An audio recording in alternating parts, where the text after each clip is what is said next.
جهانگیر جوان إبراهيم جوان مير خدري نعم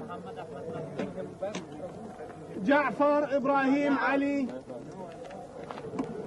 جميل زاهد جبارة. Friday, 19th of October 1984, 3:30 p.m. These men, squatting in a close-packed group in the camp yard, are Iranian prisoners of war. Today is their last day of captivity in Iraq. They are about to be released and repatriated to their home country. In just over 24 hours, they will all be back in Tehran.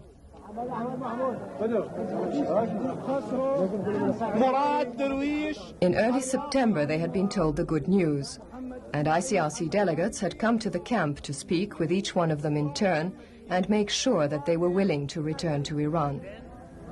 Tonight, when you eat your last meal, don't eat too much. But they had heard nothing since. The airplane, you never know. Today, the delegates have come back, this time to organize their departure. The Iraqi major calls the roll first, and the delegates call it again. The lists are checked and counter-checked. All the prisoners are counted again. No one is missing. فازل خازمي فازل عجيل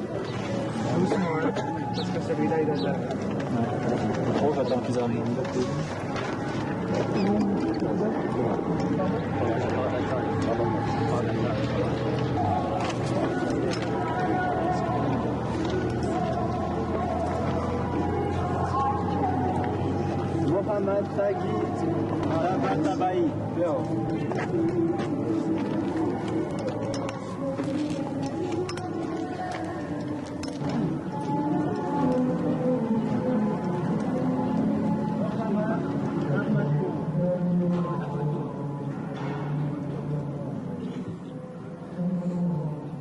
A last-minute misunderstanding is quickly cleared up.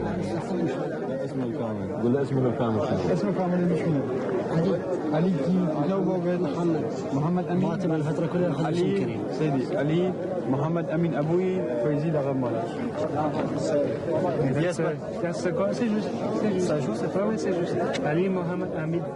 Identification numbers have been allotted to the prisoners to make sure everyone is present throughout the operation.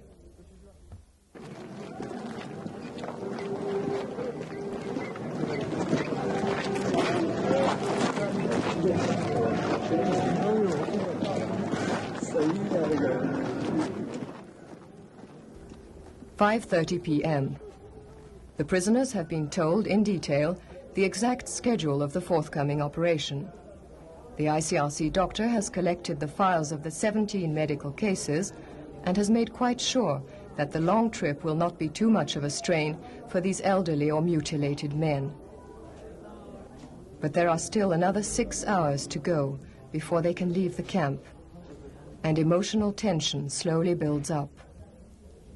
Some of the prisoners complain of headaches, and the ICRC doctor examines each one of them.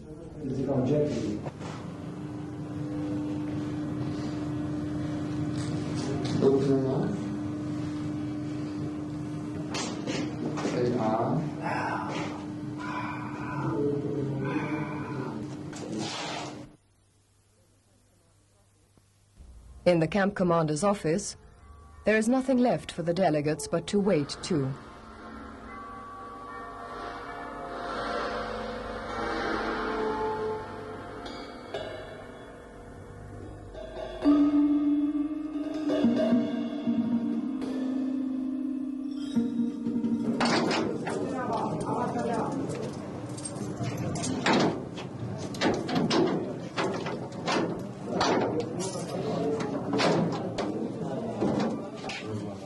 Saturday, 20th of October, 1 a.m.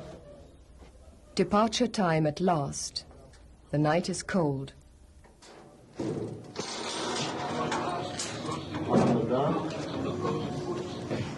So, we are going to count all of you to start again. If anybody is missing.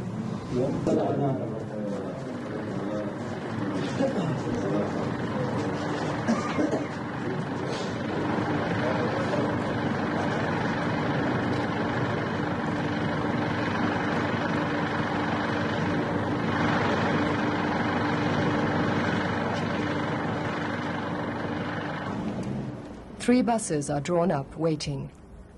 The prisoners, divided into 3 separate groups, climb in. The medical cases are all gathered in the same bus, and the ICRC doctor will accompany them on the trip. The lists are checked once again, name by name, number by number.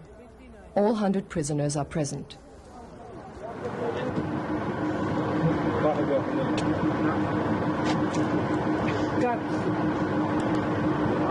En arrière.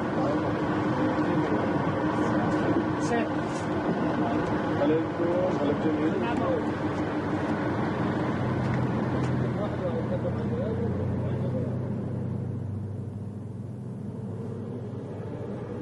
"3 a.m. The buses start off.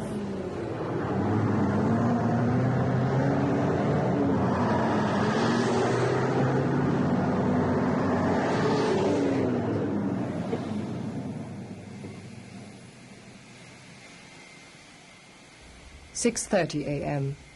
While the ICRC delegates fix red crosses on the aircraft, the prisoners embark.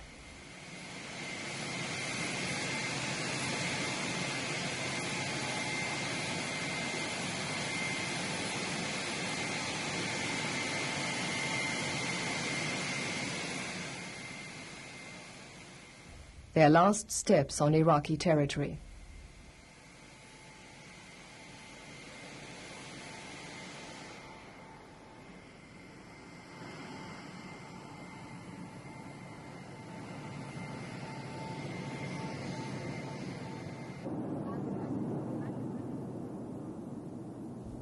On the aircraft between Baghdad and Ankara, between captivity and freedom. For the first time in years, a meal served by air hostesses. Simple gestures. Food almost forgotten after years of spooned-out army meals.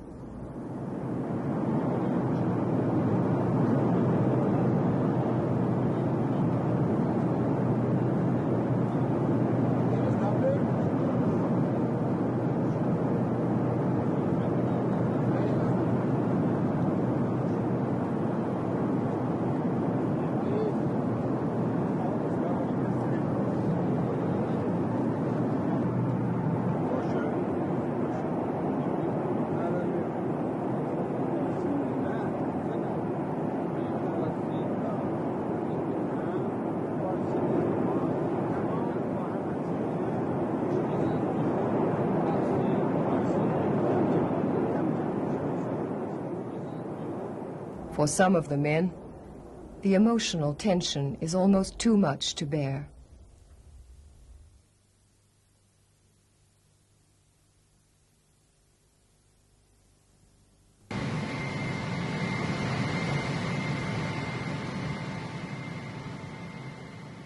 "2 p.m. Ankara time. The prisoners' reception has been organized by the Turkish Red Crescent Society, whose volunteers escort the disabled soldiers. Tents have been erected with a medical unit and sanitary appliances. Hot food is served. Everything has been provided to make the waiting comfortable, at least physically, since the Iranian aircraft has not yet arrived.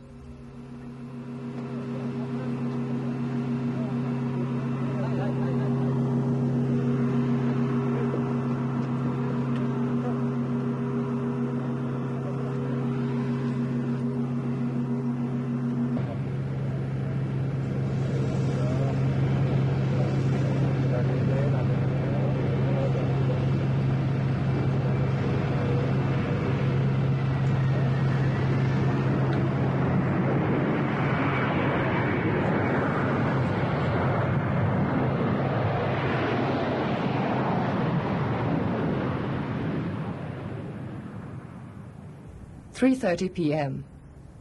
The Iranian aircraft has flown in ICRC delegates and representatives of the Iranian authorities, but no released Iraqi prisoners. For this operation is not an exchange, it is a unilateral release.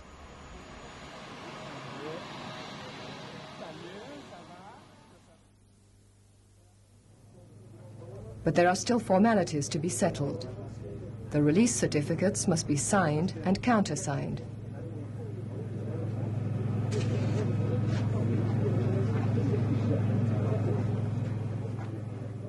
Mere words on a piece of paper, but words that must state the facts without displeasing any of the parties. An exercise in diplomatic language, negotiations, another hour's delay, the endless last minutes before going up the gangway for the final leg of the journey.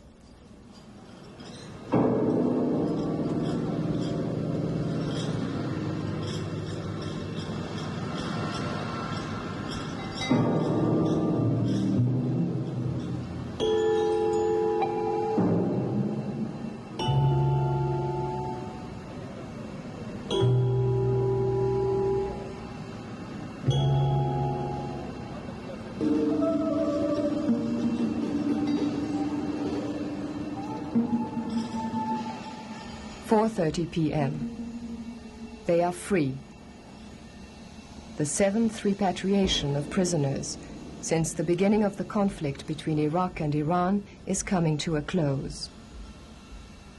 So many more such operations would be needed, with all the sick, all the wounded, all the prisoners whose long captivity still drags on.